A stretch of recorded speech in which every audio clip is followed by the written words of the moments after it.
পরিবার পরিজন নিয়ে ছোট বাচ্চা থেকে আবাল বৃদ্ধ বনিতা সবাইকে আমরা দেখছি আজকে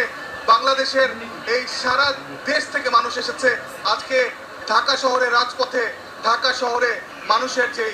সমাগম সেটি হয়েছে এবং এটি প্রমাণ করে যে আসলে পুরো বাংলাদেশ আজ একত্রিত শুধুমাত্র একটি দাবিতে, যে এক দফা দাবিতে তারা আসলে এতদিন লড়াই সংগ্রাম করছিল, যেটি গত 1 জুলাই ছাত্রদের কোটা সংস্কার আন্দোলন থেকে শুরু হয়েছিল। সেই কোটা সংস্কার আন্দোলন